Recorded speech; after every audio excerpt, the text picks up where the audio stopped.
Hello అండి, welcome to my channel. ఈరోజు మీకు ఎగ్ ఫ్రైడ్ రైస్ని చేసి చూపిస్తున్నాను. దానికోసం అయితే ఒక 2 గ్లాసులు బియ్యం తీసుకున్నాను. బియ్యంని 2 సార్లు కడిగి పెట్టుకున్నాను. ఇప్పుడు బియ్యంకి ఎసురు పోసుకుంటున్నాను. 2 గ్లాసులు పోసాను కదా, 3 గ్లాసులు వాటర్ పోస్తున్నాను. కుక్కర్కి లిడ్ పెట్టి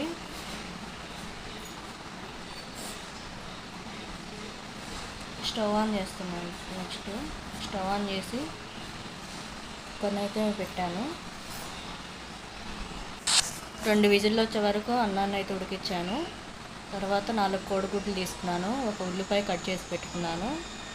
ఒక క్యారెట్, 2 పచ్చిమిర్చి అయితే కట్ చేసి పెట్టుకున్నాను. అల్లం వెల్లుల్లి పేస్ట్ అన్నీ సిద్ధం చేసి పెట్టుకున్నాను. నెక్స్ట్ అన్నంని ఒక గిన్నెలో వేసుకున్నాను. అన్నంని ఆరబెట్టుకోవాలి కదా. నెక్స్ట్ స్టవ్ ఆన్ చేసి కడాయి అయితే పెట్టాను. 3 టేబుల్ స్పూన్స్ ఆయిల్ అయితే వేసాను.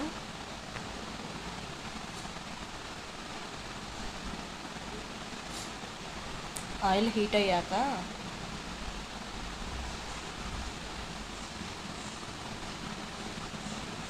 కట్ చేసి పెట్టుకున్న ఆనియన్స్, అన్ని క్యారెట్, మిర్చి అన్నీ వేసి దోరగా ఫ్రై చేసుకోవాలి. 5 మినిట్స్ వరకు ఫ్రై చేసుకోవాలి.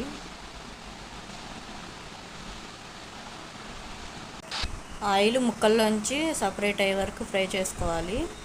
చూసారు కదా, ఆయిల్ సపరేట్ అయింది, పైకి తేలుతుంది కదా. ఇప్పుడైతే అల్లం వెల్లుల్లి పేస్ట్ వేసుకుంటున్నాను, 2 టేబుల్ స్పూన్స్.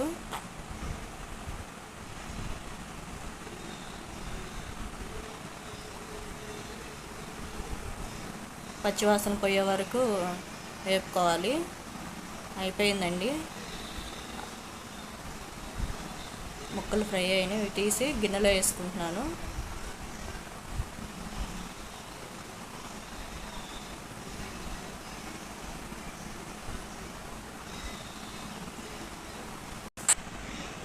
నెక్స్ట్ 4 కోడిగుడ్లు ఉన్నాయి కదా, ఆ 4 కోడిగుడ్లని కడాయిలో వేసుకున్నాను. సరిపడా కొంచెం సాల్ట్ వేసాను. కొంచెం పొంగిన తర్వాత కదిలించండి ఎగ్ని, అప్పుడైతే ముక్కలు ముక్కలుగా వస్తుంది. కొంచెం